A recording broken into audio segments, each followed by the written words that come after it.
Mike Borgonzi, their new general manager. Borgonzi, in his introductory press conference, because the Titans have the number 1 overall pick in the draft, says that the Titans will not pass on, quote, a generational talent with the first overall pick.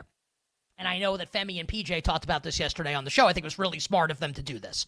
A lot of people hear that and start betting Travis Hunter to be the first overall pick in the draft, with the thought being that Cam Ward and Shedeur Sanders are not generational prospects at quarterback, but Travis Hunter is a generational prospect at wide receiver / corner, likely to be like a full-time corner in the NFL who gets reps at wide receiver also, like a tremendous two-way player. So is Travis Hunter going to be the first overall pick in the draft?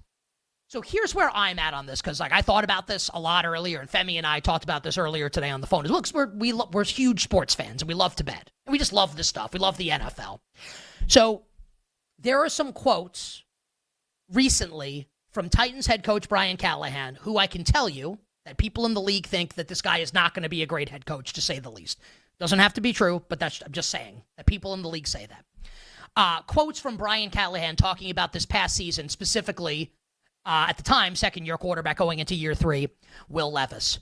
And that the plan this year on offense for the Titans was to take advantage of Levis's skill set, which is his big arm, deep throws down the field, play action, long throws down the field.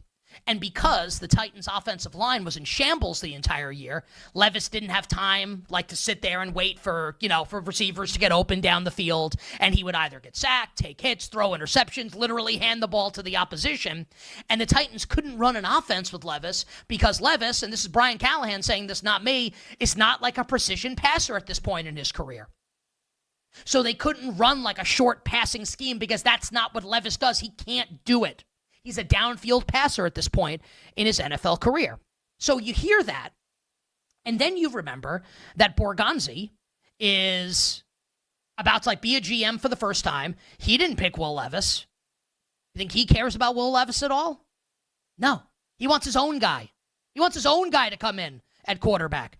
And I guess, you could argue that while Brian Callahan's the head coach, he has an offensive background, it's up to Callahan to fix Will Levis.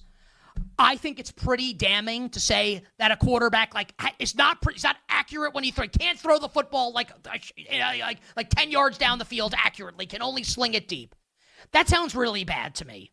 So if you couple those things together, I think it kind of brings you to a conclusion that this could be one of 3 things that are happening, right? One of 3 things that are happening with the Tennessee Titans and Mike Borgonzi as it regards the number 1 overall pick in the draft. Number 1, they're going to take Travis Hunter or Abdul Carter, the generational player, whoever it is. Number 2, they're lying and they're going to take a quarterback. Number 3, they're lying and they want to trade the pick. This will be the first of many times you will hear me say this football offseason as we get into the offseason. We're already in offseason for 28 of 32 teams. How do you know an NFL coach or GM is lying at this time of year from now through the draft when he or she opens his or her mouth? It's lying season. So it's one of those. Do you think Mike Borgonzi's just out there telling the truth? Not a chance in hell. None. 0. So what's more likely?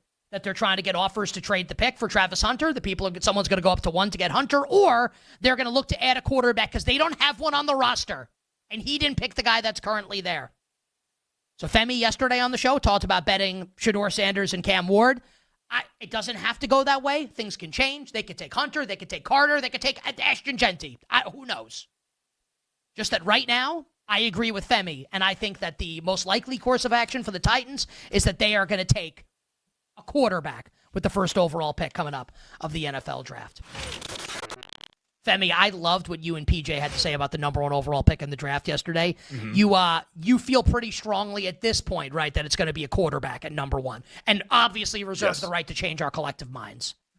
Yeah, 100%. Obviously, I'm not going to fight it. We get to late March, early April, when they're adamant that they want to take either Abdul Carter or Travis Hunter. Yeah, I'm not going to be telling you to pound the table and go ahead and bet on Shedeur Sanders or Cam Ward. But right now, early on in the situation, I still think that we can kind of use our best guess as educated football fans about what teams typically do in these situations. And they need a quarterback. Like you're not trying to be picking number 1 overall multiple years in a row. So like if you're not going to get the guy now, when are you going to get the guy? Like are you going to trade for somebody? But if you're going to trade for somebody, they're probably damaged or maybe not that good. Otherwise, the team would be looking to get rid of that player. So I think the quarterback is where they're going to go. Cam Ward, like if his price continues to drift, because like he was minus 140, I believe it was, over at BetMGM before the Chad Brinker press conference with Mike Borgonzi. Like now at plus 105, if people are going to keep betting Hunter, like great, like let's get plus 120 on Cam Ward. Let's get plus 130. Or even like if you want, like it's right now, the Shedeur Sanders price, I'm looking over at the BetMGM site where it's plus 450. So like Shedeur continues to drift out a little bit. And maybe it's not Shedeur, maybe it's Cam Ward, but I think either of those quarterbacks, it's a great option because I do think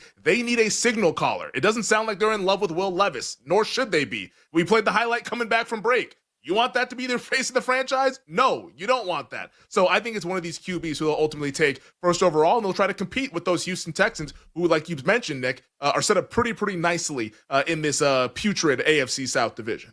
So I think, what do you think in an ideal world? And like we're guessing right now, but I think it's really interesting to talk about. Do you think he wants to trade the pick? So because that could easily be interpreted as like, you want Travis Hunter, you need to come up and get him here because otherwise, like we're taking him.